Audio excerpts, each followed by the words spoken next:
The Agenda with Steve Paikin is brought to you by the Chartered Professional Accountants of Ontario. CPA Ontario is a regulator, an educator, a thought leader, and an advocate. We protect the public. We advance our profession. We guide our CPAs. We are CPA Ontario. And by viewers like you. Thank you. After almost a decade and a half in government at Queen's Park, the Ontario Liberal Party took a shellacking in the 2018 election, reduced to just 7 seats, its worst showing ever. Now party members are looking for a new face to lead them back from the wilderness. The 6 contenders for that job are here to square off in the only televised Liberal Party leadership debate. It's Wednesday, February 19th, and that's next on the agenda.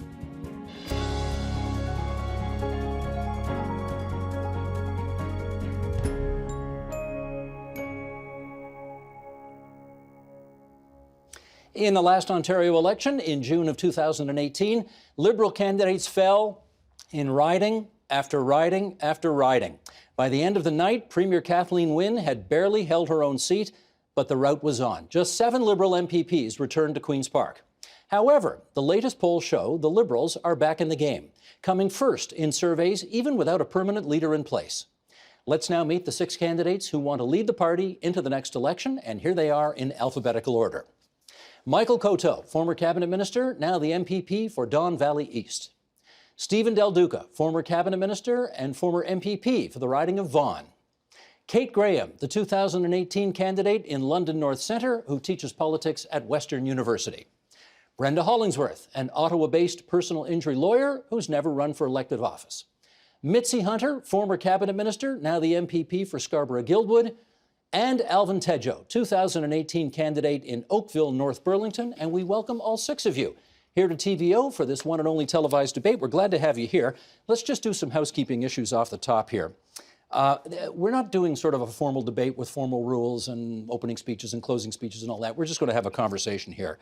And while we would love it if you engaged with each other and mixed it up, we are... let me put it this way. We got an army of producers in that control room running a stopwatch on all of you to make sure that everybody gets roughly equal time here, and I'm going to try to implement that as well. So if I interrupt you in the middle of an answer, I'm not being rude. I'm just trying to make sure everybody gets equal time.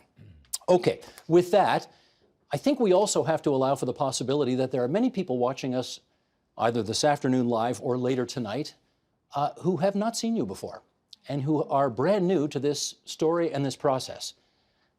So I say that in some respects to get you to, I guess, allow me to set up this first question by saying I still want to look back at what happened a little over a year and a half ago and find out whether or not you folks understand the message that the people of Ontario were sending to, in some cases, some of you at this table, and in all cases, the Liberal Party of Ontario. What have you really learned about why Ontarians wanted to punish you so much? Let's go in alphabetical order to start off. Michael Coteau. So traveling throughout the province, I was able to speak to so many different Ontarians, Liberals, and the thing that I kept hearing from Liberals and from people in the province was that there was a disconnect between the policies that we were putting forward, how people were feeling, the anxieties weren't being addressed. So you look at issues like housing and transit, affordability, and the solutions were not coming forward in a way that made them feel that they were being protected through government legislation. So I think that there was that disconnect that was there, and I think part of the building of this new Liberal Party is going to be to address those types of issues that people are facing, and to build a party that's really aligned with where people want to go today. Stephen Del Duca. I think Michael's right. I would also say, I think we have to look at the whole picture. So Ontario Liberals governed for just about 15 years. And in our travels, in my travels, certainly, I've heard from a lot of Ontarians, not just Liberals, but Ontarians, who have said to us, you did a lot of things really well. We don't burn coal anymore in this province to produce our electricity.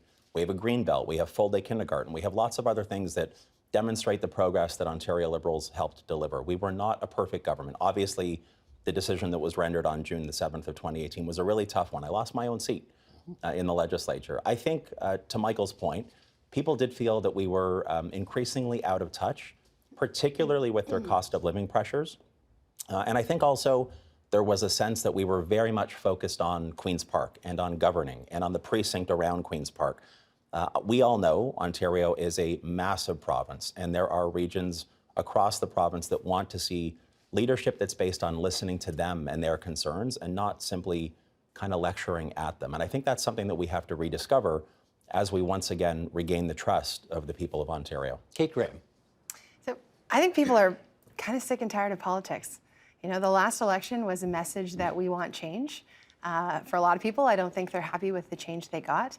So we as a party need to hear that. You know, hyper partisanship and division between parties, people know that that's not how the real world works. They want to see leaders who can listen to each other, who can rise above partisanship to be able to make real progress on issues that matter: climate change, inequality, education, healthcare.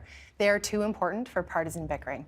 And I think people felt like we were governing in order to win elections, sometimes instead of about them. So I am in this race because I want to change our party. I want us to be focused on people and well-being and move beyond partisanship so that we can work across party lines where it's needed, where it makes sense to be able to make real change for Ontarians. Brenda Hollingsworth.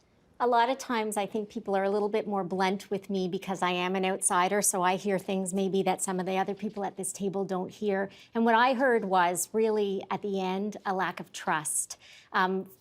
People I talk to regularly talk about that stretch goal with the auto insurance and how all of these promises were made about lowering auto premiums in exchange for reducing coverage, and they got the coverage reduction but not the premium reduction. Things like that caused a fundamental lack of trust. When the minimum wage was increased, I agree with that. Most Ontarians agree with that. But the vilification of small business in Ontario when they said, hey, this is hard, that resonated with a lot of small business owners. And, there's a lot of small business owners who are good, solid citizens who want to pay a living wage, but they needed help. And instead of getting help, they got ridicule. So I think there's a trust component that needs to be regained. Mitzi Hunter. So I agree with what Kate has said in terms of people wanted change. It was 15 years and they wanted something different. Yes, we had done some really good things. I agree with that, Stephen, particularly on the education front. When you look at our graduation rates, that, almost a third of students were now graduating that were not under the previous Conservative government. So people were, they saw that we had done some good things as Liberals, but they were tired of what they were hearing and they wanted something different. And, what came about was Doug Ford.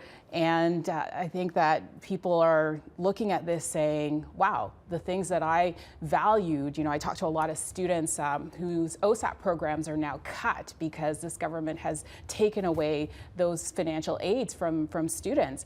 And they're feeling the pain of that.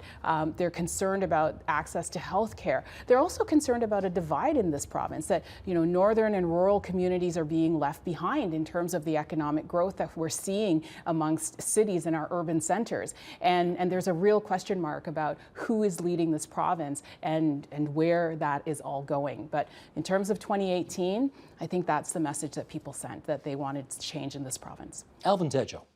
So I think we have a real challenge in this province. There's been a lot of change over the last number of years, and I don't feel that the government was fully keeping up with that change.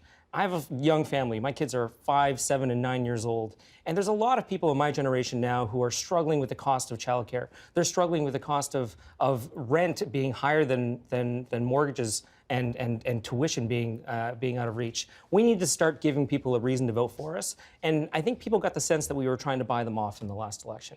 And we really needed to connect and find a way to address the real concerns that families are having and how they're struggling every day. All right, I understand that all 6 of you think you've got the right stuff to lead this party in the next election. I also look at 152 years of Ontario history, and it is very rare for a government that wins, particularly wins a majority government, not to get a second term. Is this party ready to govern again in 2.5 years? The public has some views on that. I'd like to know your views. Stephen, start us off. I think we will be. And I think we live in an era now in politics and in life, generally speaking, where a lot of the old patterns that have been established and are conventional change a lot quicker. I think this is an era where there's disruption in every aspect of our lives. And so I think that there are 6 incredible people, and I'm including myself on that list if that's okay. There are 5 fantastic people and me running for leader of this party, all kidding aside. And I would say we come out of this convention, this gathering of a political family on March the 6th and the 7th, if we're focused, if we are united, and I know we will be, we will have 26 months in which to prepare for an election. And I am absolutely convinced, seeing the energy and the enthusiasm that we've all experienced on the campaign trail, that we can get this right, because we're focused on the 15 million people who call this province home. And that's the work that lies ahead of us. One of the things I did hear, though, frequently during the last election campaign is that many people who voted Liberal in the past felt that the party had moved too far away from the so-called activist center where it had traditionally lived and was sort of competing with the NDP to be, I mean, if I heard it once, I heard it 10 times. Which is the more socialist party in this province right now? Kate Graham, where does this party need to be ideologically in the future?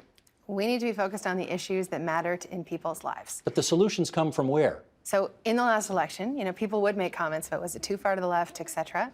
But when you look at the policies we were running on, minimum wage, more investments in mental health, more investments in transportation, these are things that people want, they like, they know that it matters in their lives. And so I am less interested in talking about an ideological scale that, even as a political scientist, people have difficulty pinpointing where they are. I think that we need to focus on the issues that matter to people's lives and put forward real solutions to the problems that they face. But Michael, again, one of the things I heard was, we understand the Liberals want to be to the left of the Conservatives, but traditionally they always wanted to be to the right of the NDP. On many issues, the Liberals were to the left of the NDP. Is that where you would want this party to be if you were leader? I think one of the problems that the party has today is that you do have those distinctions even within the party. So Kate was saying earlier how there's a lot of partisanship in politics today. But even within political parties, the Conservatives have social conservatives, they've got, red Tories.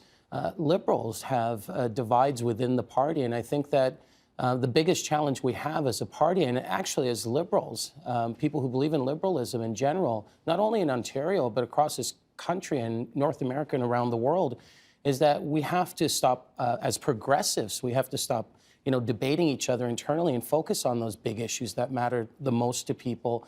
Issues like Alvin was talking about, with affordability, housing, childcare. These are huge issues. And I think that the biggest challenge that Liberals have today is to convince people that they're actually addressing the issues that affect their lives. And that was the big mistake, I think, in the last, not only 5 years, but I think in the last few decades internationally as Liberals.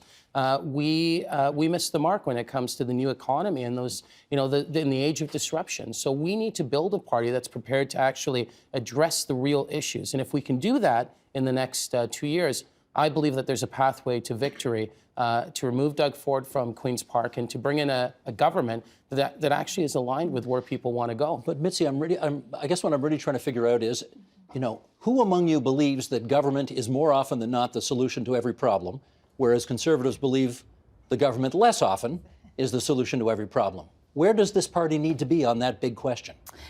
I think we need to be in the balanced middle. I think it's based on the science and the evidence. That's where that has to dictate the direction we go in. There are things that we've done as Liberals. When you look at the environmental contribution, closing those coal-fired plants, that's a generational contribution. It was the right thing for us to do.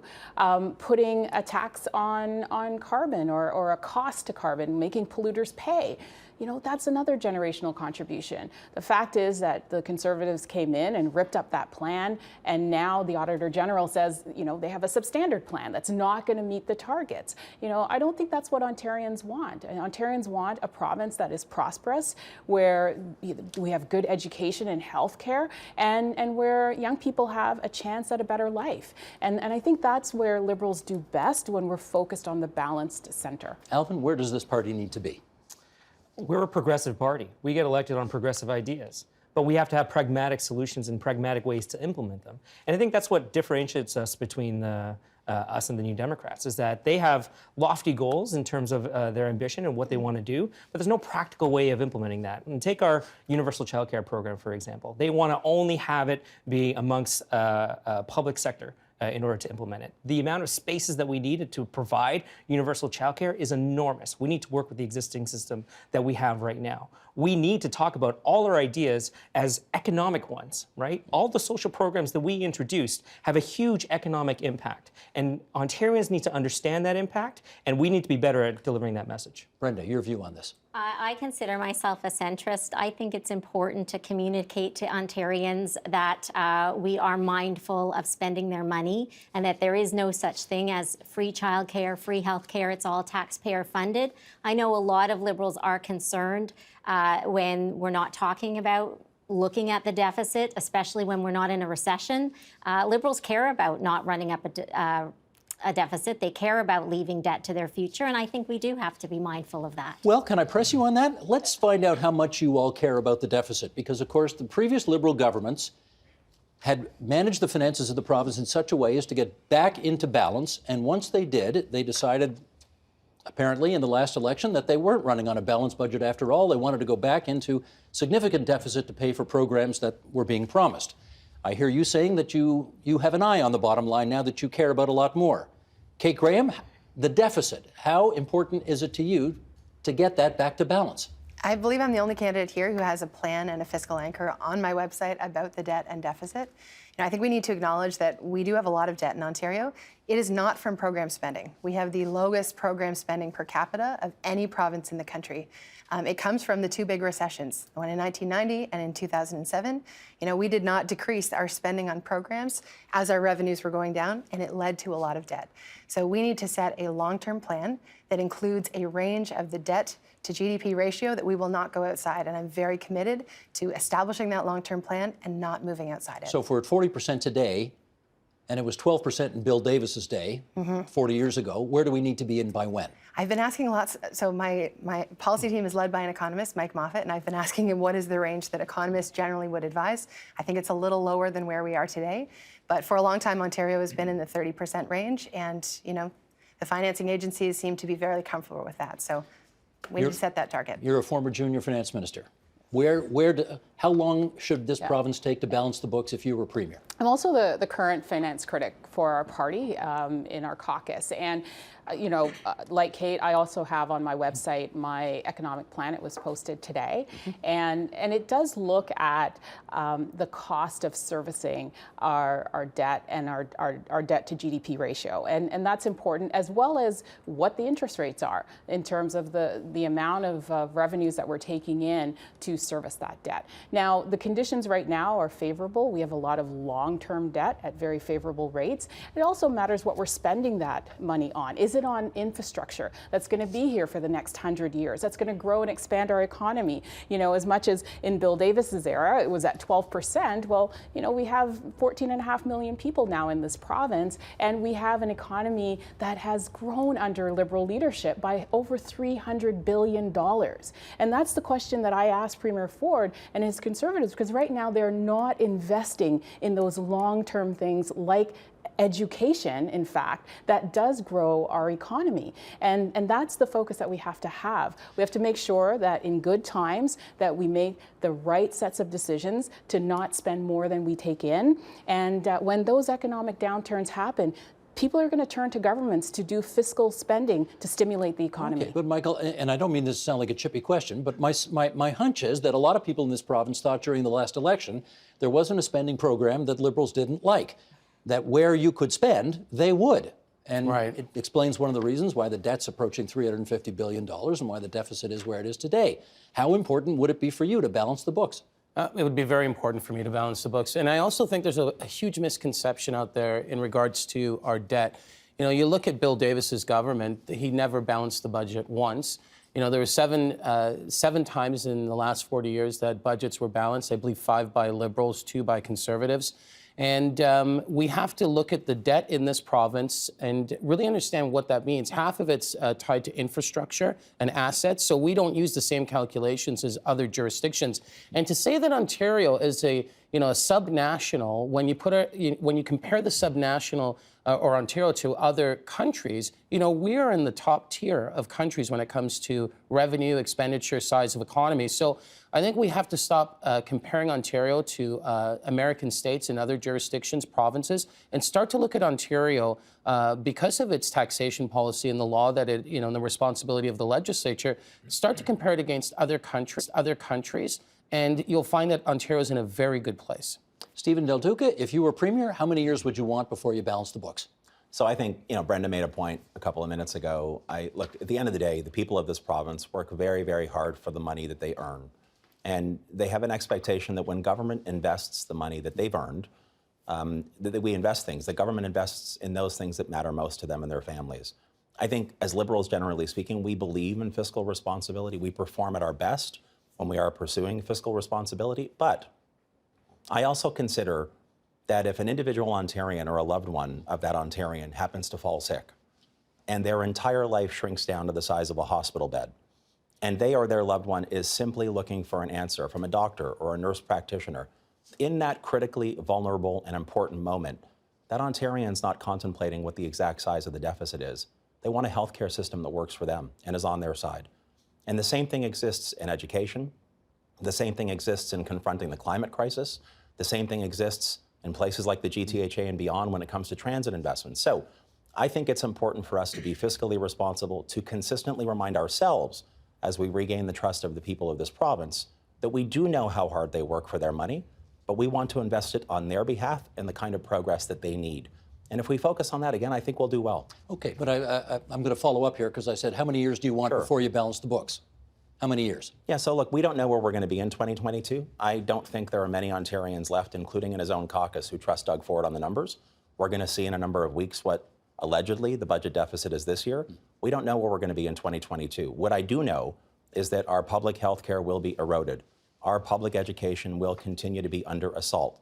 There will be no credible plan to confront the climate crisis, and our economy will not have the kind of prosperity that's broadly shared. And so that's something that we have to correct. I also want to say, exactly what Stephen has pointed out, that, under Doug Ford's Conservatives, he's spending $5 billion more than we did in our last budget. And Ontarians are not getting any more services, that they really count on. There's a fight right now with teachers because he wants to put cuts into the classroom. The healthcare system, in some areas like in mental health, is stalled. There are no more supports in place. And so, that myth has to be busted, that Conservatives are somehow managing the economy better than we as Liberals. It is absolutely not true. Kate. This is what I think Ontarians are not looking for. So, I hear your comments around Doug Ford. I agree with them, but I don't think that Ontarians are looking for us to just blame this government for the spot that we're in. The fact of the matter is that our debt has accumulated under governments of all stripes. What they are looking for is a concrete plan. So I am not going to put any time or energy into blaming the current government. I think we all own this together as Ontarians. What we need is a long-term financial plan that is well established by economists, people who know this stuff very well, and a commitment across parties to stick to it. That's how we get ourselves out of this situation. Brittany, you want to come in on that? Well, I mean, my focus in my campaign has really been on growing the economy. I think that's what I hear from people is, what are you going to do to grow it? And when I look at all of the missed opportunity in this province, we've got millennials who are generally underemployed, working multiple jobs, never going to have the kind of career that I had, for example. I see that as missed opportunity, and we want to deal with the deficit and grow our economy. We need to get them working the way they can in the full capacity. We need to grow our biotech, our green tech, our high tech, expand opportunities. We need to work with our trades so that there are tons of jobs that are not filled because we don't have bodies to fill them. I think that's the emphasis that Liberals want, that voters want.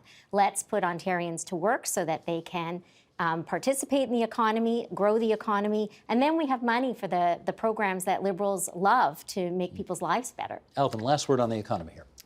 Steve, we can't do the same thing over and over again and expect a different result. I'm one of the 2 millennials on this stage, and we've got a completely different set of circumstances now. We're expected to have 3 to 5 different careers over our lifetime. We have more education than any previous generation before us, on top of the fact that we have more debt than any generation before us. We're also looking at the fact that we need to change that structure. We need to change the game. And you often have here Hugh Siegel on this program. And Hugh and I have talked extensively around the need for us to change how we support people in this province. And what he talks about is a universal basic income. And we had a pilot. Doug Ford broke his promise. He canceled that pilot. I want to bring it back, not just the pilot. I think we're ready to do this moving forward because right now we have over 2 million Ontarians living in poverty. And as like Michael said, if we were a country, we'd be the 20th largest economy in the world. And it's unacceptable right now that 1 out of every 5 children are currently living in poverty in this province. Okay. This is an issue we'll come back to, but I think before we get much further along here, and you opened the door to this a second ago, so I want to go through it. The 6 of you may have heard there's some dispute with the teacher unions in this province right now.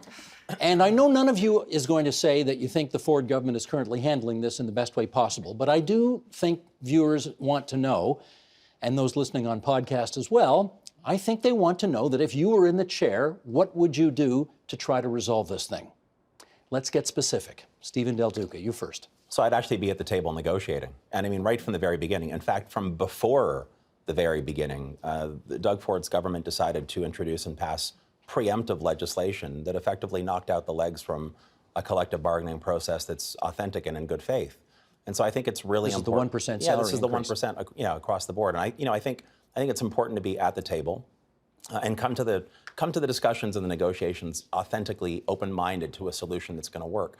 I think it's also really important to recognize, what are you hoping to achieve with the negotiation if you're the government? Do you actually really want class sizes to grow so that the education experience for our youngest kids is brutally worse than it was not that long ago? Do you want graduation rates to drop? No, but I think they genuinely want to hold salaries to 1%. Are you saying that you'd be prepared to pay teachers more than that? I'm telling you, and I'm telling Ontario, that if you're focused on making sure that class sizes remain small and that graduation rates continue to climb, that our professional educators feel safe and secure in the classroom at all times, and that our youngest, including my daughters, are actually getting the kind of public education that they need in order to thrive for the future, that informs the way that you negotiate. And Doug Ford and his government have done the polar opposite in these negotiations, and they shouldn't be surprised at the result they see. And that's not good enough for the people of Ontario. Okay, but just so I'm clear, you would take the 1% cap that the government currently has on off. I wouldn't introduce legislation that preempts collective bargaining. That's not collective bargaining anymore. And so I think at the end of the day, if you're at the table and you're having a real conversation, there's always give and take. That's the very nature of collective bargaining. They're not at the table. They're putting out fancy videos. They're trying to vilify professional educators. It's not the way to build a strong society, and it's not the way to build the right kind of economy that we need. Mitzi Hunter, you're a former education minister. How would you resolve this thing? Yeah, first of all, I would change the tone. I just think it's very, very negative. It's less than collaborative, and it's not focused on why everyone should be at the table, which is the good outcomes for students in this province. And so the whole conversation needs to change, Steve. The bargaining by social media is not acceptable. The 1% preemptive cap, that was the spark, but it's the disrespectful way in which that was done. I was in the media studio the day that was announced, and the labor unions came into Queen's Park saying nobody talked to us. When I was education minister, I did not make pronouncements in the public without first picking up the phone and calling our education partners. I just felt that that was the way that you work collaboratively, is that you actually talk to them in advance of making those decisions and get their input, because maybe you can come out with a better decision. Under the Liberals, in fact, there were many years where there were no increases because the economy just couldn't bear it. And so the conversations that we need to have at the table need to be done at the table in a respectful way, and it needs to be done in good faith. So information should not be withheld. So right now the government has a survey on class sizes, on e-learning, and they're not releasing that from parents who have said that they're not in support of the government's direction. Okay, Michael Cotto, you're a former school board trustee. Yeah. How would you bring this to an end? So I agree with what's been said. I believe that Mitzi's right, that our educators in the past have taken a step back when the economy's not done well. But here you have a So they've done their part to ensure that, the system remains intact. But we have a premier now who, on one side, is saying we've got to, everyone's got to sacrifice a little bit, and everyone's got to give. And, a minute later saying, my friends, we have the best economy on the planet. Things are great, jobs, economy is doing so well. So you can't have those two storylines at play at the same time. Either we're doing well, or we're actually in a bit of a financial, crisis or circumstance where we can't pay our teachers more. I think there's a bit of a falsehood in his approach, and I believe what Doug Ford needs to do is to really align increases to teachers' salaries with inflation and where our economy's at, and get to the real issues. Teachers are not, debating the compensation. It's about the classroom size. It's about the mandatory e-learning. These are the things that go against the principles that teachers have and the pedagogy they believe in. So the real question is, show us the data, explain to us why you think that approach is actually going to be good for the school system, and then let's have a respectful conversation. And the tone is very important as well. Okay, Graham, you are a teacher. Professor, actually. How would you bring this to an end? I very much agree with the comments that we just heard. I spent 10 years working in a management role in a public sector organization. We had 5 unions. There is no question that collective bargaining only works when it starts from a place of respect. This has been a problem brewing for a long time. Even during this campaign, I've been surprised to hear some of the things that teachers have been worried about. I had kindergarten teachers talk to me about violence in the classroom. When you increase the ratio and you remove adults from the classroom, the kind of turmoil that it can create, both for the students and for the educators. So it's a tough position that we're in provincially, where we see such a battle, and that, as Mitzi said, that tone needs to change immediately. Alvin Tejo, how would you bring this thing to an end? So, Steve, one of the things that I think we need to acknowledge is that currently we have duplication in the system. We have 2 school boards. We have a religious school board and a non-religious school board. And right now, there was a study that was done that showed that we could save over $1.6 billion a year if we moved away from that system. There are 10 provinces and territories that don't have separate school funding. We're one of the last 3 left in Canada. And what I want to look at this, it's not just about the savings, it's also about the opportunity for the students and for the teachers. Right now, if you are a student who is trying to go to a school that's across the street from you, you could be denied access to that school if you're the wrong religion. If you're a teacher who's qualified and wants to teach at a school, you could be denied access to teaching at that place because you're the wrong religion. That is constitutionally protected discrimination. Which is, yes, but it's been amended and changed in several other provinces, including Quebec and Newfoundland and Labrador, within the last 20 years. This is something that 71% of Ontarians support in a poll that came out just a couple of months ago. And since the last election, 3 polls have come out with a majority of Ontarians of every region, of every political stripe, of every age saying that they support this. I know you have been hammering away at this for quite some time, and I suspect you've not convinced anybody else at this table to go along with you. Am I wrong? Has anybody else agreed to do this? So, Steve, I have a question for everybody else, because maybe this isn't the perfect solution to getting this across. But if you don't agree with this, with my particular proposal, what is the idea? How else could you guarantee access to schools for these students? How else could you guarantee that teachers aren't discriminated against? How else can we guarantee that LGBTQ plus students aren't discriminated against in the classrooms right now as well? I suspect, I'm not going to speak for them obviously, but I suspect the concern is, based on what we've seen in the previous decades on this issue, that the toxic mix of education, politics, and religion is nothing anybody wants to go near. How come you don't fear that? Because I'm not afraid of doing what I think is the right thing to do, and what the majority of Ontarians say is the right thing to do. Like you mentioned, the majority of the opposition to this is political. It's not moral or ethical. They understand that we'd be better off if we could put our kids together and learn from each other. We don't separate our kids in hospitals. We don't separate our kids anywhere else in the public system. Why do we do it in our schools? And could we not come up with a better system with all the expertise that we have in this province right now? Brenda, I guess I can invite you to either go for the original question, which was how would you bring an end to the strike? Right. Or you can talk to us about separate school funding. What do you like? Well, not surprisingly, I'm going to talk about the strike. Okay.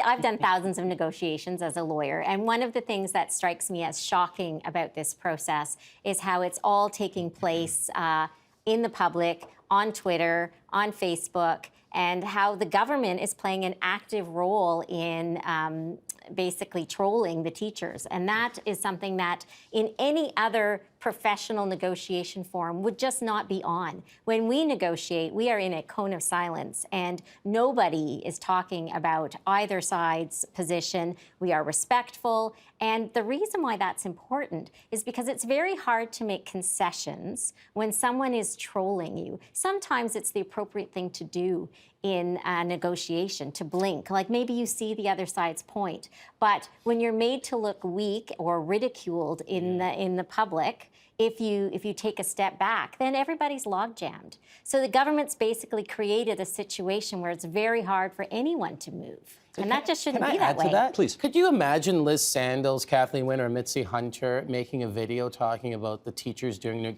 negotiations? I just couldn't even imagine that. Poorly about I the could not teachers. even imagine Mitzi saying I could not imagine that. And it's shocking to me that this is like, every second day a new video comes out from this minister talking about the negotiations. It's shocking. I do recall a previous Liberal government unilaterally imposing a settlement, which eventually ended up in the Supreme Court of Canada, and you guys Absolutely. lost. Yeah. So this happens with all parties.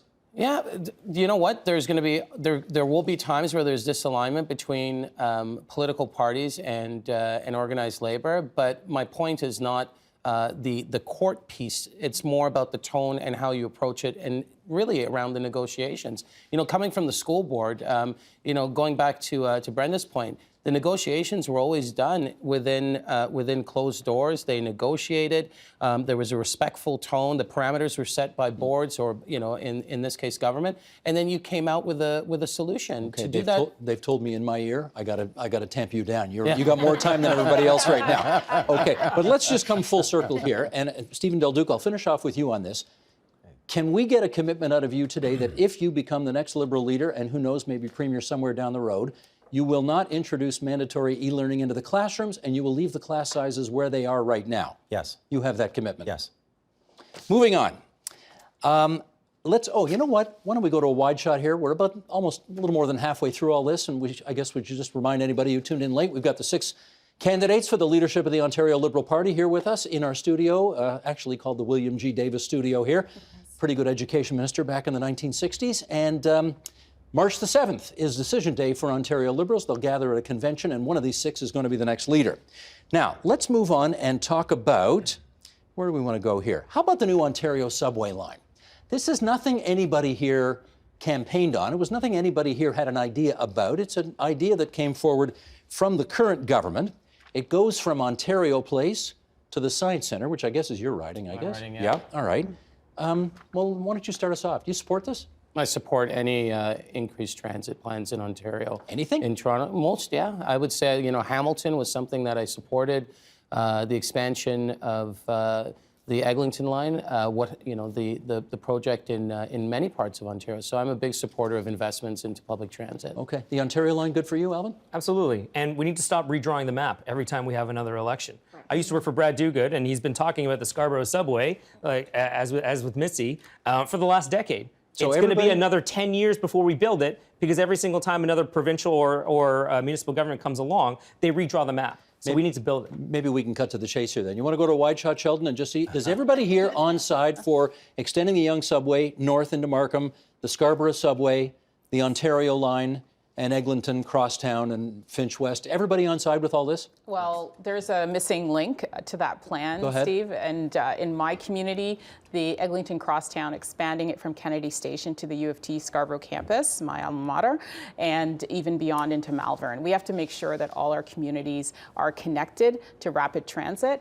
And as Alvin said, we can't just do it randomly. The issue that I have with the Ontario line was that it was done without any consultation at all. And even many of the decisions are done without any consultation, expert input. And that's just not the way to do big transit projects. But we are where we are, so if But you we become are where premier, we are. We you would keep it going. continue. We would keep it going Okay. because the reversing decisions cost us money. Okay. Just as you've made a lot of headlines with your position on the separate school funding issue, you've made a lot of headlines with your position on getting rid of all transit fares. Yeah. And just so I'm clear, this is for OC Transpo, this is for TTC, this is for Go Transit. This is a 10-year plan in the province to look for ways to incrementally reduce barriers to transit, and with an eventual goal of making transit free where possible. So you'd phase it in over 10 years. Yeah, so we do it in Ontario already. You know, Go Transit for kids is free. Toronto has under 12 TTCs free. The reduction, I think it's the $1 fare in Brampton for seniors now, and there's more of those projects throughout the province. I think Kitchener has some, London, Kitchener, all that whole southwestern Ontario What's has the price lots tag on that? You have to. So I called for a new deal with municipalities to look for ways to share revenue and look for ways to support transit and municipalities. And I think that if you build a relationship where there's predictability and stability within the system, that municipalities long term can put in the right type of planning to reduce the barriers to transit. I'm not hearing a number. There is no number, because each municipality would have to decide which direction they would like to go and where they would like to actually place those investments. Kate Graham's got a number.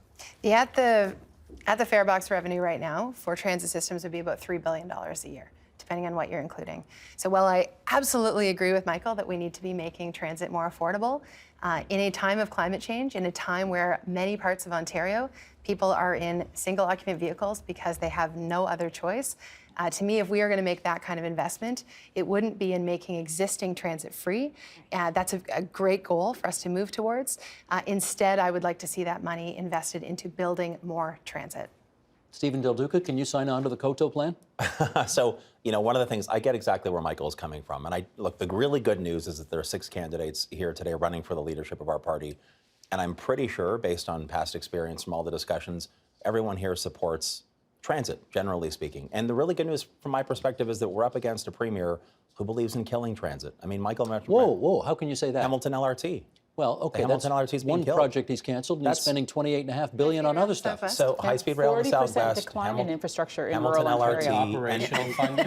You know, like any Do you want more examples? Okay, the increase to this the one's provincial working, I gas can see. tax program that was going to help 107 municipalities across the province with close to, from what I can recall anyway, $300+ million in additional transit funding. They got rid of the increase that we had brought in. So, you know, at the end of the day, I think the good news for Liberals is that we plan to move all of us in the right direction on this. I do think there are ways in the interim on a short-term basis to actually make transit fares more affordable. I've called for an off-peak discount for transit fares across the province.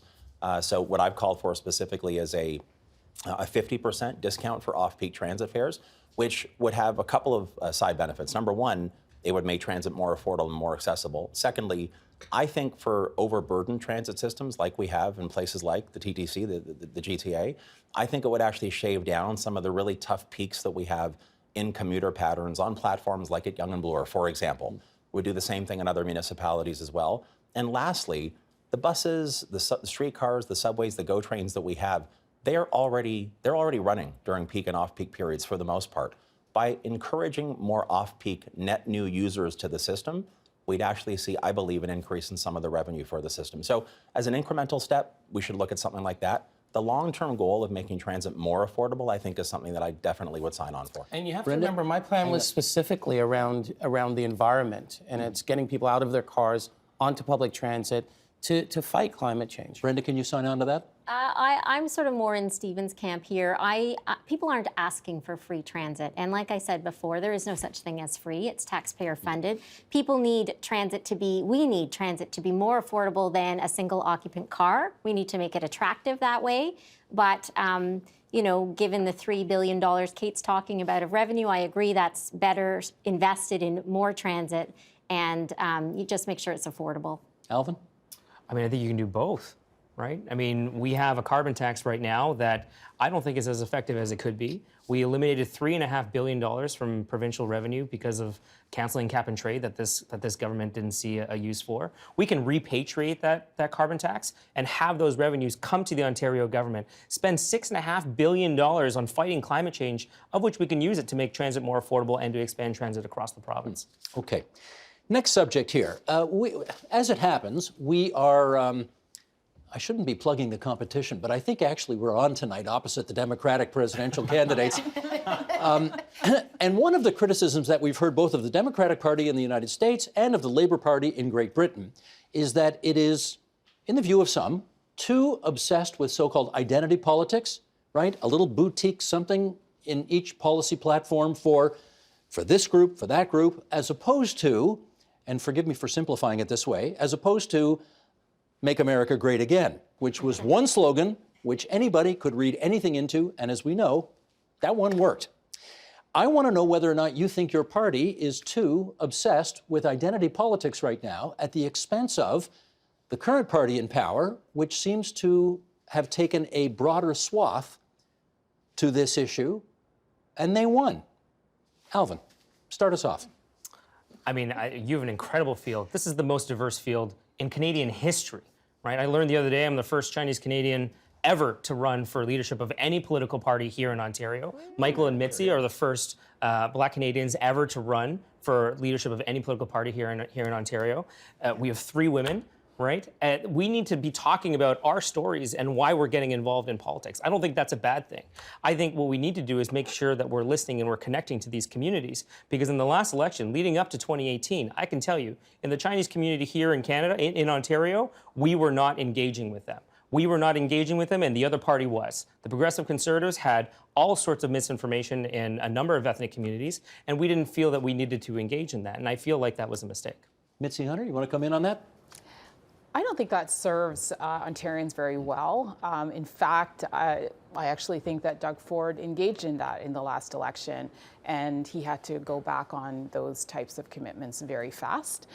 When it comes to the curriculum that was he campaigned on in terms of eliminating the sex ed curriculum, turns out that that curriculum is in place to keep our young people safe, that when you listen to public health and police officers, that's actually essential, that young people know what consent is and how their bodies are developing.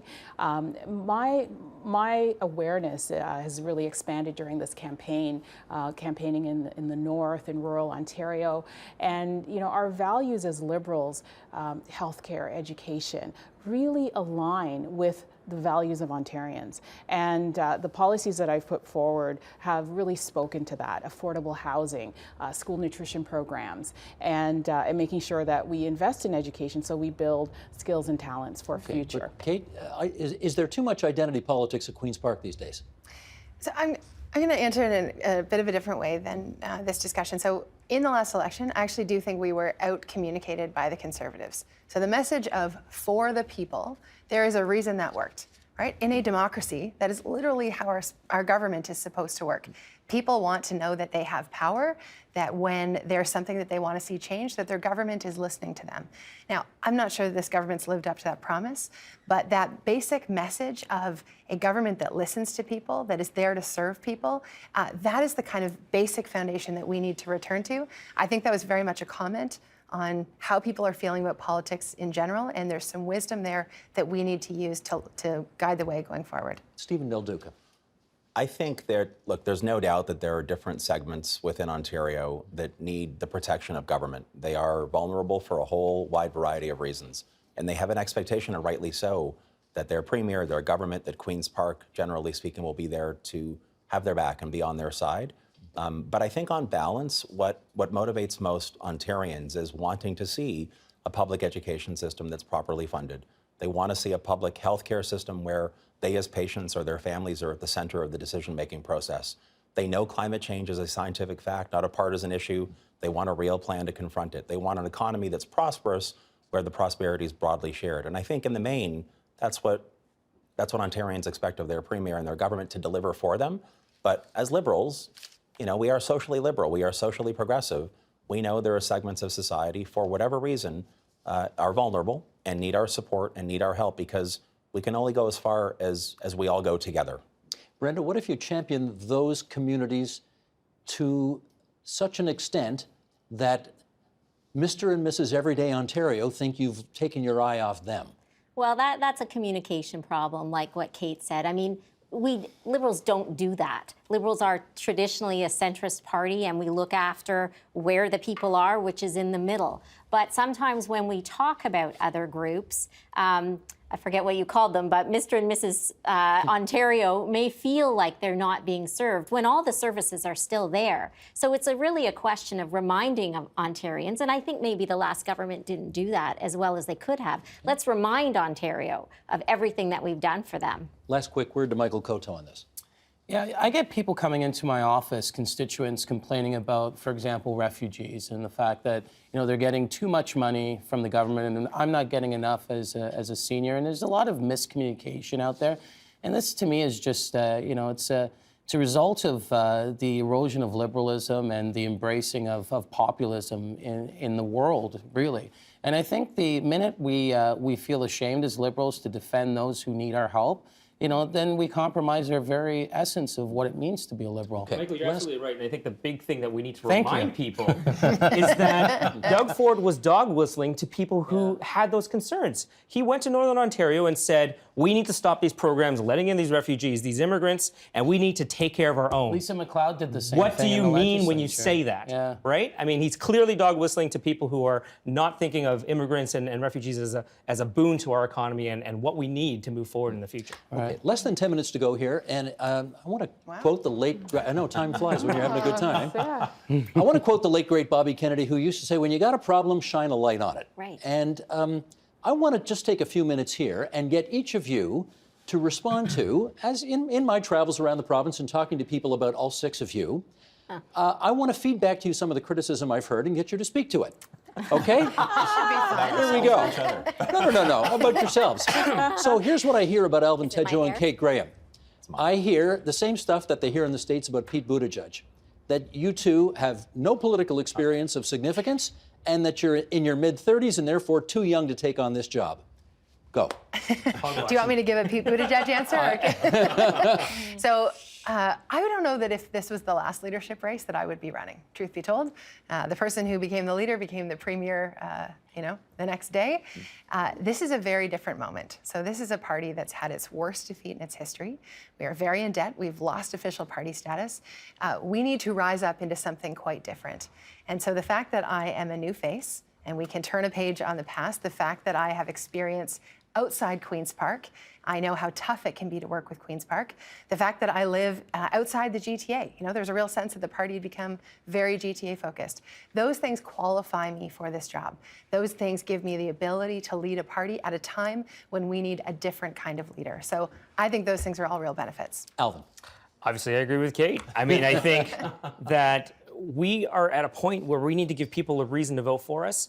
And all the things that you hear about stereotypes about millennials, about being lazy and entitled, is because we've been fed this dream that we can achieve, home ownership and we can get a job and we can do all that if we work hard enough. That's not true. That is not true. And it's time that our generation and people our age stepped up and took some responsibility, ran for office, and tried to change that. Brenda, the knock on you is you got in at the 11th hour, you've never run for anything before, why should we trust the party to you? That's what I hear. Right. Well, the 11th hour, if I could go back in time, I definitely would have started earlier. But the fact is, I felt it was important that my voice was heard. There is a dearth of private sector experience at the table. There are lots of people with lots of very interesting experience. But I've been a lawyer, it'll be 23 years tomorrow, and 15 years this month running a business, a multi-million-dollar business. I employ a lot of people. I've served a lot of Ontarians. I have a very different experience than a lot of the people at the table, and I think Ontario's crying for a different face, looking for a different experience. Which Democratic candidate is she? Can you do that It's for all not of a us? perfect comparison every time out. Okay. Okay.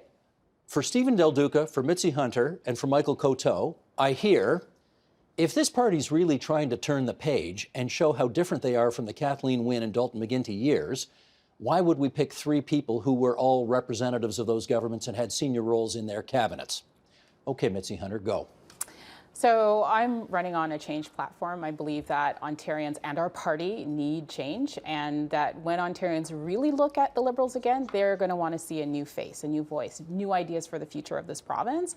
And I've been in the party and elected for the last 6 years. But before that, I've created my own company. I've worked in Canada's largest corporation as a director, and of course in things like social housing and civic action that brings people together to solve tough and difficult challenges. I think that that's the kind of leader that is important to our party and the type of leadership that's important to our party. Michael Coteau, if the party wants something new, why would they pick you? Well, I think the party wants something new, but also recognizes, where we were as Liberals over the last 15 years, and in fact, the Liberal legacy, not only in the province but the country. And I'm proud of many of the initiatives the Liberals brought forward here in Ontario. And personally, as a minister responsible for files like the Pan Am Games or autism services. Raising the age of protection, like everything that that I was associated with, I believe as a minister, I brought improvements to, and I think that's what people are looking for: practical politics, where you can get someone who can go in there, fix something, and understands how government works. And I have that to offer. And I'm a little bit different than Kathleen Wynne and Dalton McGuinty. My personal story is different. My experiences are different. I think I can bring a new sense of what it means to be a Liberal into this party. Okay. Stephen Del Duca, the line I've heard in politics for decades is, Tories fall in line, Liberals fall in love. People in the Liberal Party want to fall in love with their leader. I hear a great deal of respect for your organizational skills, for your fundraising abilities, for your platform. I hear lots of that. I don't hear anybody saying, boy, I've fallen in love with Stephen Del Duca. Can you speak to that? Have you spoken to my wife lately? I mean, that's because I'd like to hear the answer. No, I'm just kidding. All kidding aside. I respect that. I understand where people are coming from. I want to echo a bit of what Michael said just a second ago.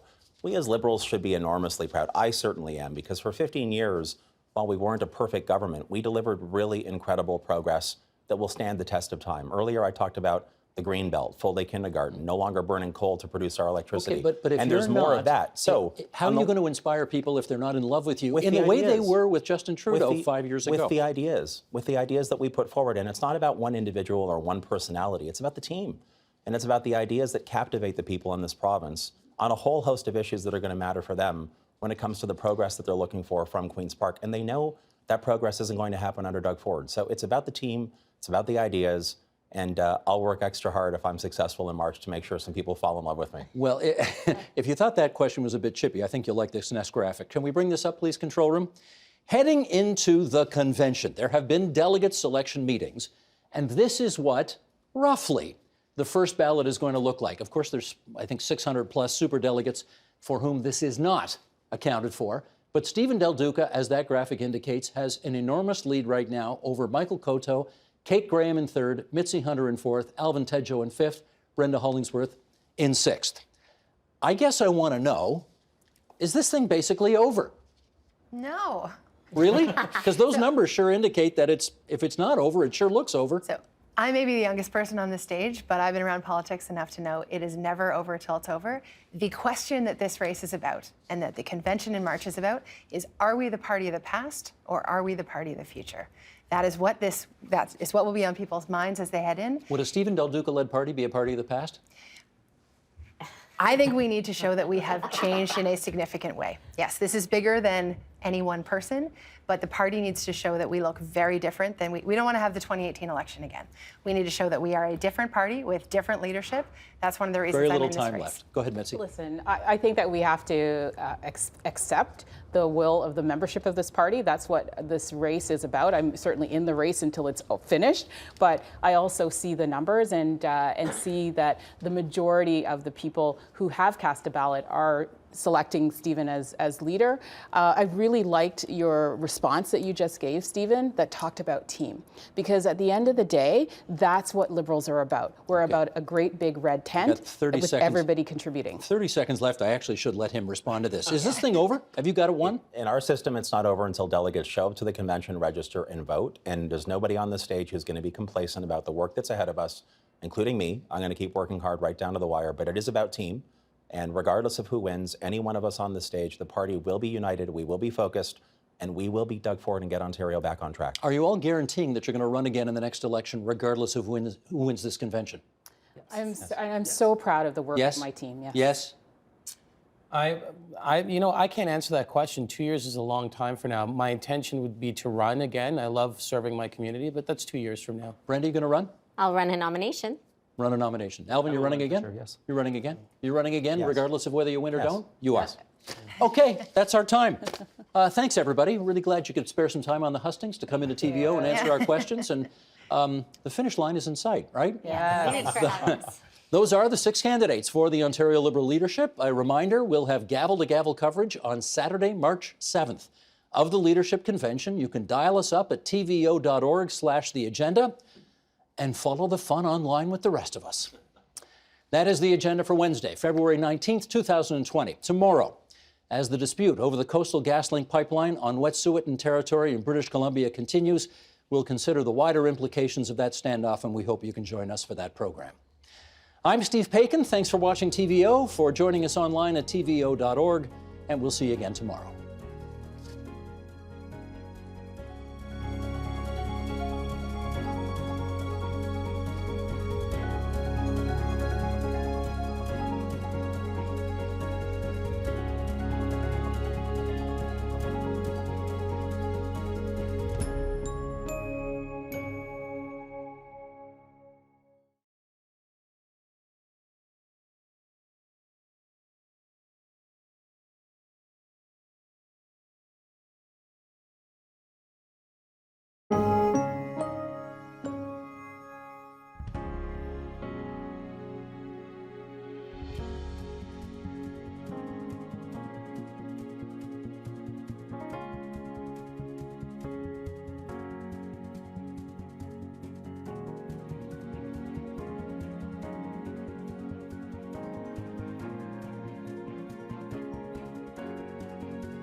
David, are you in front of the podium if you'd like? Do you want to stand? Yeah, I don't mind.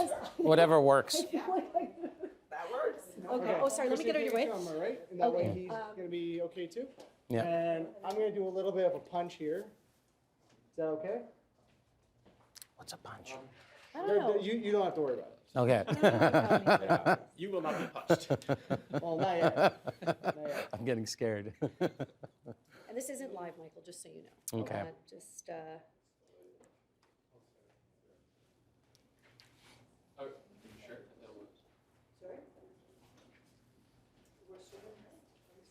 Let us know. Are you ready, Kyle? I'm ready Or, when you sir, are. are you ready over there? Yeah, go Okay, ahead. we're good. Okay. So, Michael, I know that this is something you've talked about, but and I know you said you'll be, at the convention until the last ballot is counted. But considering the numbers from, the recent numbers that have come out, Right. how do you beat Stephen Del Duca? Well, I think the numbers are a bit overwhelming in the sense that they're heavily weighted on Stephen's side. But politics is a place where things change quickly. Being at Queen's Park for 8 years, I've seen change happen constantly.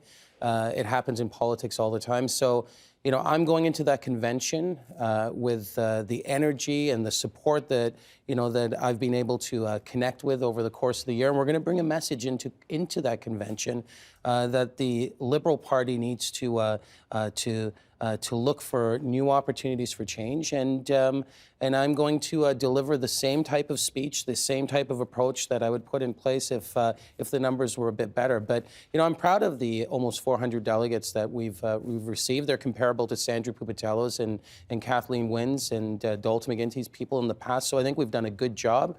And it's not over until every single ballot has been cast and counted. Christina, can I just get you to stand here? I'm going to get out of your way, though, sir. Okay, go ahead. And if you could just look towards the cameras, that would be even better. In a previous debate, you used your first few remarks to draw a contrast between yourself and Stephen. In this debate, we didn't see any of that. We saw a lot more talk about, about Doug Ford and things that the party firmly believes in and things like that. Right. Is that a sign that you're kind of moving on from that more combative approach to something to shaping party unity? In previous debates, and I've said this before, and I'll say it again, that I don't believe the fight is the most important thing. I think what we need to do as Liberals is to redefine what it means to be a Liberal today and rethink our strategy and what liberalism actually means in the day where populism seems to be something that people connect to. I believe that there is a contrast between myself and Stephen Del Duca, but there also are similarities between myself and all of the candidates in this race. We're Liberals, and we're running for the leadership of the Ontario Liberal Party. So I will keep drawing on those contrasts, but also highlighting those similarities. Okay, thank you. In order to really change the outcome at the convention at this point, you really need to change the minds of the ex officios, who are the only Right. people who can really change their votes at this point. Do you think you did anything today to actually change anybody's mind?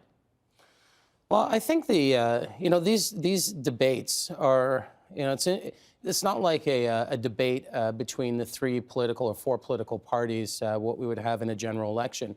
We're Liberals. Mitzi, myself, Stephen served in the same cabinet. We've got Kate, Alvin, and Brenda who subscribe to liberal beliefs and ideology.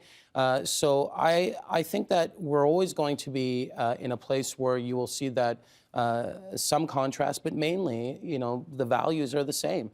And I'm hoping that when people look at my record as a politician, my 17 years, either at the school board or at Queen's Park, they will see that there is a huge contrast between myself and I think many of the other candidates when it comes to taking on files that are challenging at Queen's Park, like the Pan Am Games, like children protection law, the autism file, and I was able to bring some improvements into those areas. And I think what we're looking for more today than ever in the past is someone who can get into Queen's Park and actually fix things.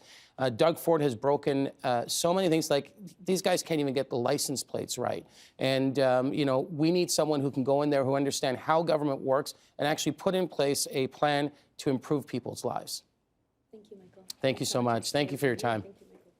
Christina, Yeah. if we could just take a slight step back. Yeah. You and me will take a step back.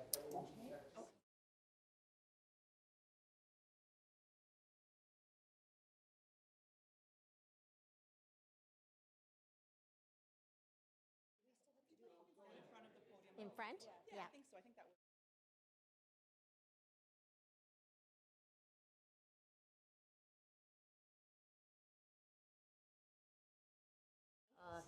Than my colleagues here. So I guess, I mean, if you end up winning this, I mean, you know, you're up against former cabinet ministers, you're up against people who are current MPPs. I mean, how do you lead from the outside? Well, I think that's a challenge that 4 of us have, right? There are only 2 sitting MPPs. There's a lot of work to be done on the party. There's a lot of repair, there's a lot of preparation to be done for the next election. So regardless of who ends up being the leader, there's a lot of work to be done on the party to get ready, and a lot of that work is outside the legislature. So there's a lot of opportunity for someone in my shoes to get the local associations organized, get ready for the election, get nominations underway, get candidates picked. So there's a lot of very important work to be done that's outside the legislature, and we've got great people inside the legislature who can carry the torch until the election or by-election.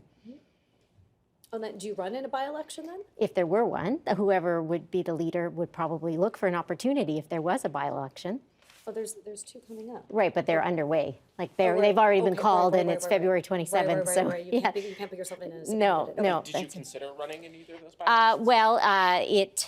I didn't, only because they are typically francophone ridings, and they're in my city, so I did think about it. But they are typically served by Franco-Ontarians, and I think that's important in those communities.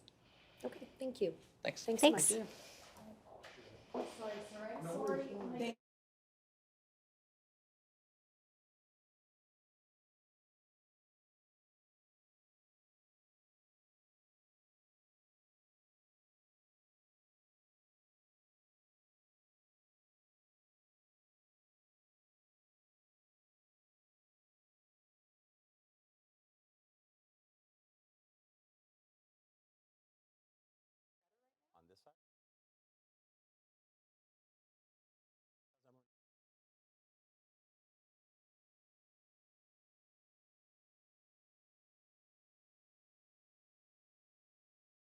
Great to see all of you. Yes, good to see you as well. So you said today, if I have this right from the Twitter feed I was watching in the car, that you, e-learning, there'd be no e-learning? No mandatory No e-learning. mandatory, Yeah. so what would that mean? It would be voluntary. So we would give students the options. The students who could actually perform and excel using e-learning, I think, should have that option. I think we should take advantage of technology, but we shouldn't make it compulsory. So, and you also said no preemptive, I know Mitzi said this as well, you know, 1% public sector wage cap, and that's something that should be negotiated at the bargaining table. But how do you, you know, keep costs down? I mean, like, how do you, when we look at the Conservatives, and there's something I remind some of the teachers, or I ask them about when I speak to them, that the Conservatives were elected with a majority mandate to, you know, cut the waste. And, you know, what did you think you were getting, for example? I mean, and some people say, well, you know, we didn't expect cuts to education, some parents and teachers say. So how do you maintain eventually some kind of balanced budgets while keeping costs low and while saying, you know, we're not going to preempt these kind of things? Well, I think it's about the priorities. You know, Doug Ford did not say during the 2018 campaign that he was going to destroy public education. Clearly, that's what he's focused on these days. Dealing with compensation, dealing with other items like the compulsory, or in my case, the voluntary e-learning, class sizes, all of those issues, they need to be hammered out in good faith at the bargaining table. And from the very beginning, in fact, preemptively, Doug Ford and his team made it clear they did not want authentic collective bargaining in this process, and it shows, and it's a problem. If you couldn't win your riding in the last election and, you know, 2 of your colleagues here were able to, why should people in the party give you a shot to lead the party? If, you know, and I know you've obviously spoken about this before, if you couldn't win your own riding, why should you lead the party? Oh, look, there's no doubt that the June 2018 election was tough for not only me and Vaughan, but for Liberals right across the province of Ontario. There's an important lesson in those results that I do think we need to learn in order to regain the trust of the people of Ontario.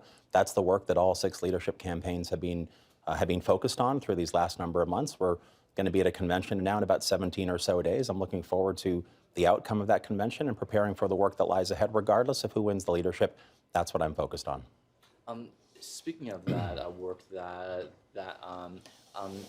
when it comes to party unity and bringing the party together under one leader, should that be you, what does that look like? How would you bring the how would you bring liberals together? So I think what we've seen throughout this race is that the 6 women and men seeking the leadership are all on very good terms. Obviously, there's some different ideas around policies, but the philosophical band in which all 6 of us operate is relatively speaking narrow. And generally, there's been a pretty friendly atmosphere because I think we all understand how critically important it is to be prepared for an election that will only be 26 months after our convention is done. And so I think it's about reaching out. I think it's about keeping the lines of communication open. And I think it's about, regardless of who wins, making sure that every single leadership candidate and their teams have a sense of belonging to the rebuild. And that's so critically important. There was a recent poll that had the party brand ranked higher than your personal approval when they put your name next to the party label. Right. Do you have any insights to what that might say? Look, I saw the polling. I will tell you that I don't put an awful lot of stock or faith in midterm public opinion polling. I think there's encouraging news because we see a ton of Ontarians being really turned off by the horrible decisions that Doug Ford and his friends are making at Queen's Park. But let there be no doubt about this. Ontario Liberals, regardless of who wins on March the 7th, have a ton of hard work to do ahead of us in order to regain the trust of the people of this province. If I'm successful at the convention, I look forward to working as hard as I possibly can to earn that trust. So, and how do you hold them to account? I know this is something obviously you've thought of from outside the legislature. Well, I don't think that we got decimated on June 7th, 2018 because we lost touch with Queen's Park or the precinct around Queen's Park. I think effectively we lost touch with the people of Ontario and their day-to-day lives. So if I'm successful on March the 7th, my plan is to continue to work very hard, relentlessly, in fact, to reconnect and regain the trust of people in their communities. John Fraser, Michael, Mitzi, Kathleen, Michael Gravel, Amanda Simard, and soon to be, I believe, 2 new MPPs from Ottawa, Liberal MPPs, will do an incredible job holding this government to account. But the rebuild needs to be more than just about the 4 walls of Queen's Park and what's taking place there. If I'm given that opportunity, if I'm given the honor of leading the Ontario Liberal Party, we'll get to work right away. Okay, thank you, Steve. Go ahead. Talking about party unity, you heard Michael Clito say that he doesn't know if he will be running again in 2 years' time. If you're the party leader, is he still welcome in caucus? Absolutely. Michael's a dear friend, and he's been a great competitor in this race, a great MPP and a great cabinet minister. I sincerely hope that he will run again. I hope that everybody on the stage will seek nominations and try to help rebuild this party, regardless of what takes place on March the 7th. And I made the commitment on the stage today. If I don't win the leadership, I'll be running again in Vaughan Warbridge in 2022. Thank you, Stephen. Thank you. Thank so you. much. Thank you. Good seeing you. Are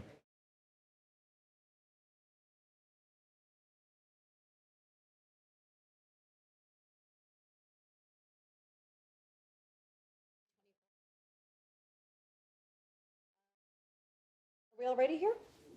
Oh, David? Is David gone? Sorry. Oh, no problem.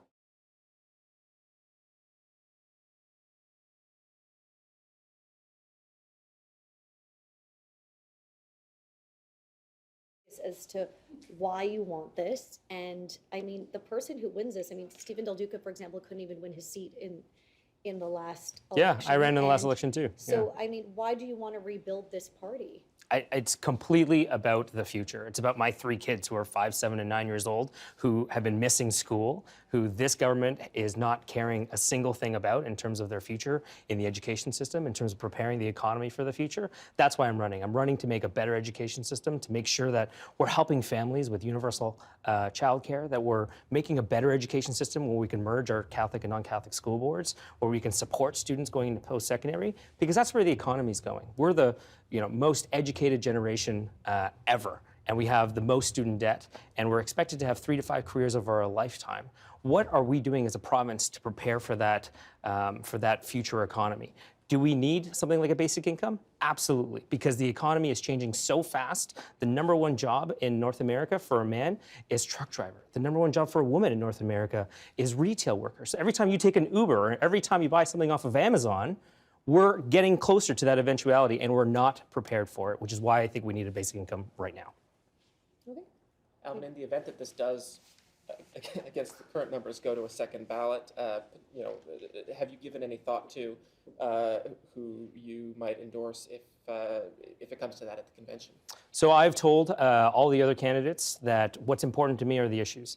And so far, everyone has committed to bringing back the basic income pilot. That's a great step, and I'm glad that we were able to move everybody in that direction. I don't think it's enough. I think we need to have a full basic income program. That's part of the cost of what our support would be. It would also be to acknowledge the fact that we have discrimination in our school system right now, where if you're the wrong religion, you might not be able to go to a publicly funded school. If you're the wrong religion, you might not be able to work at a publicly funded school. That doesn't make sense. We need to acknowledge the fact that there's a problem and that we need to do better than what we have right now. How do you think your colleagues haven't taken on the public Catholic school issue as, vigorously and with such enthusiasm as you have? Where it's, the main issue you've... It's one of the main things we've been talking about, because I don't think we should be afraid to talk about policies that the majority of Ontarians acknowledge are the things that we need to do moving forward. There was a poll that showed 71% of Ontarians want to merge the Catholic and non-Catholic school boards. That's in every region of the province, of every political stripe, of every age group. Why are we afraid to do that? Well, politicians are kind of risk averse. They don't see this as an opportunity to win, whereas I see it as listening to Ontarians and showing that we respect what they want us to do and that we can create a better system if we do it together. Okay. Thank you, Alvin. Thanks so much. Thanks, everybody. Yeah, nice meeting you too. Thank you so much. Nice to meet you.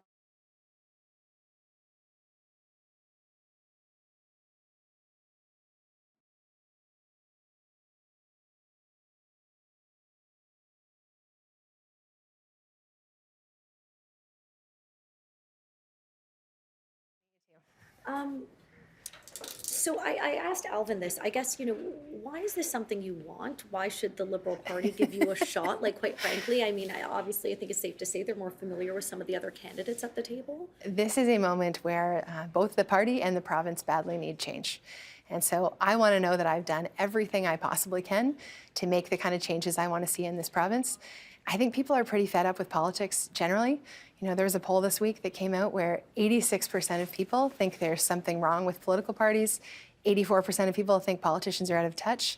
What we need is people who care about real issues and making change, who can work across party lines to find solutions. That's the kind of leader I've been throughout my career, and that's what I think the party and the province need right now. So when you look back to the most recent provincial election and you're watching what happened, if you could summarize briefly what went wrong with this party. Why did we see the decimation of the Liberal Party? Yeah, so I ran as a candidate in London North Centre in 2018, and door after door, I heard people say that they felt like the party had stopped listening, that it had lost touch with the things they care about. And they wouldn't necessarily use those words. Sometimes they would say things like, my kid has autism and I've been asking and asking and asking and nothing is changing. Or, I'm a small business owner and I just feel like no one is asking me about what I need.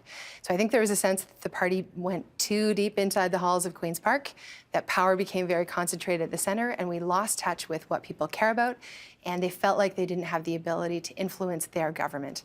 So that's what we need to change. Do you feel like that gives you almost some points that some of your competitors here were part of that group, that they were MPPs when the party fell apart?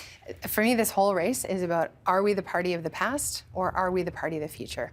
And I wouldn't be running if I didn't believe that the party knows that we need to change. We need to be the party of the future. And so things about me that normally might be a bit of a disadvantage, being a newer face, being outside the GTA, not being a career politician, in this particular moment, I think those things are all real benefits for the party and for the province of Ontario. Okay, thank you. There's a big delegate lead from Stephen right now. Is there? I know, you may have heard.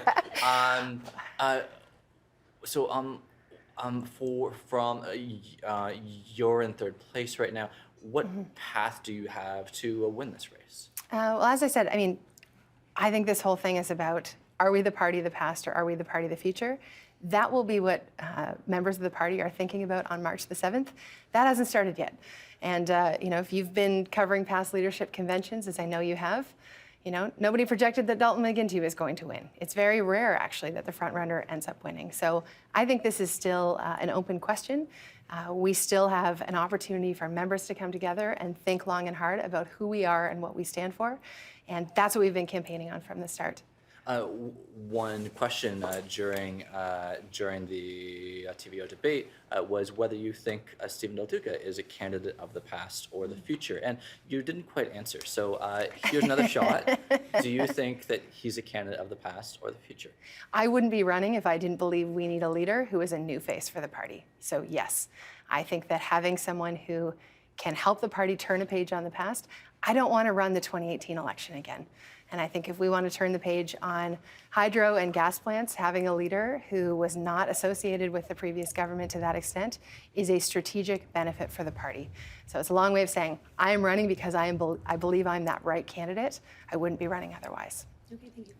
Thanks so much. Congratulations. Oh, thank you very much. Yeah, congratulations. Yeah, Oh, thanks. absolutely. Thank Yeah. you.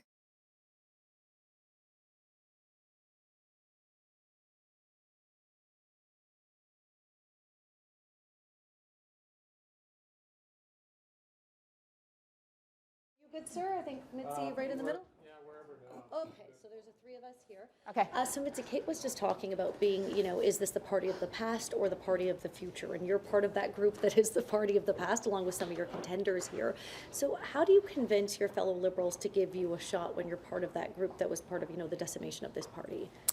Well, I believe that Ontario Liberals are really proud of the work that we've done. I'm the former Minister of Education, and I know that a third of students were not graduating under the previous Conservative government. We see the chaos and turmoil in the education system right now, and I know that we are aligned with the values of most Ontarians. They want a good education system. They want a strong economy. They want the health care that is there when they and their families need it, and that's what we do as Liberals. So, my focus is to put out the ideas that I believe are consistent with that direction. I bring experience both inside the party for the last 6 years, having held 3 cabinet portfolios, but also having been a business person and run large nonprofits as a CEO. And so I believe that I bring that combination to our leadership race at this time. And, we have 2.5 years ahead of us to rebuild the party and to make sure that we're ready for 2022 so that Ontarians have a real choice. And I believe when they take a look at Liberals again, they're going to want to see a new face, new voices, and new ideas for the future of this province. Mitzi, one of the things that happened while you were Education Minister was that there was a shortage of funding for rural schools. A lot of school boards had to close schools, and the Liberal Party needs to rebuild itself outside of Toronto, outside of big cities generally. If you were a leader, could you go to the parts of rural Ontario and say, hey, I know you were angry about the schools that closed, but I'm here to tell you to vote Liberal? There's no question when we look at the growth in the province, it's uneven. Northern Ontario, rural Ontario are not experiencing the same level of growth as some of our urban centres. I recognize that. I actually recognize that as the former Minister of Education, where I led a process to do consultations in rural and remote communities to make sure that every student in this province gets access to the best education possible. Based on those consultations, I went to Cabinet and championed increasing the per pupil funding for rural and northern students. And that was the first time in the history of our province that we had increased funding on a per pupil basis that's tied to where they live. And I did that because of the fact that we have to have great education regardless of where students and young people live in this province. So we have to make sure that we're a party that moves out from the center and goes into our rural and our northern communities. I'm very proud of the work that we've done so far in this race.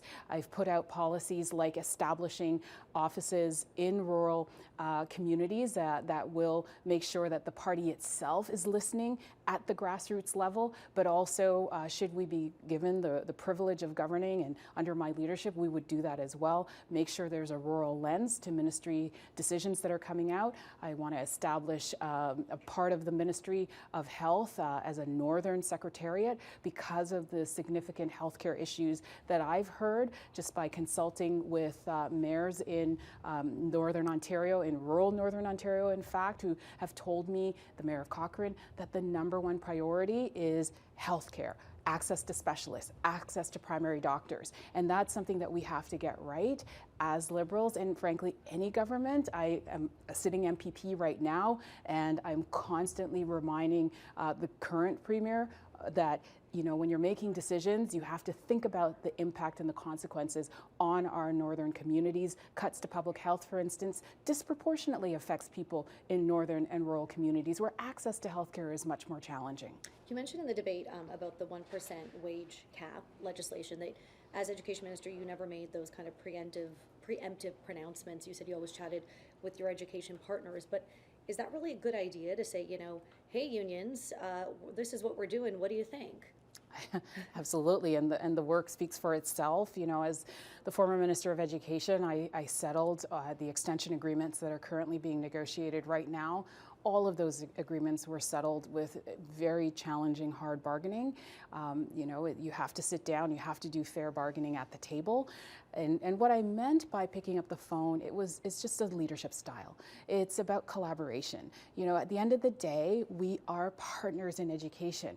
The Ministry of Education can set curriculum, can set expectations, but we rely on school boards and classroom teachers and education workers to carry out those decisions and those directives. So we might as well be sitting at a table in common and working together on solutions. The spirit that I see in the relationship right now, it just seems completely broken. It does not appear that this government under Premier Doug Ford and his minister is talking to education community as partners. It seems as if they are on opposite sides of the table all the time, even on things that should be, you know, much more collaborative in approach, not just bargaining in terms of, you know, what the contract is going to look like, but really in terms of curriculum and in terms of pedagogy and learning. It just seems as if they're not on the same page at all. And who is hurting from this is our students and parents who are very uncertain right now about our education system. And it's too important to, you know, not have the courtesy of picking up the phone and calling your education partner to test an idea, get their input. In fact, getting their input oftentimes improves ideas. You know, there have been many instances where I've worked in collaboration with labor unions and with other education partners, and the implementation of those ideas have been just beyond, you know, my own expectations. For instance, on, you know, inside the classroom, whether or not teachers would administer things like an EpiPen. You know, we had to sit down and we had to talk about that. We had to work out a protocol because that was about keeping students safe and also creating a learning environment in which all students, regardless of their background, capability, can learn in this province. It is their right to be able to be in a classroom and to learn, and the system needs to be there to support them. Thank you, Mitzi. Thanks, Mitzi. Sure, thank you. Well, Mitzi, I have a question. I learned that Katie, your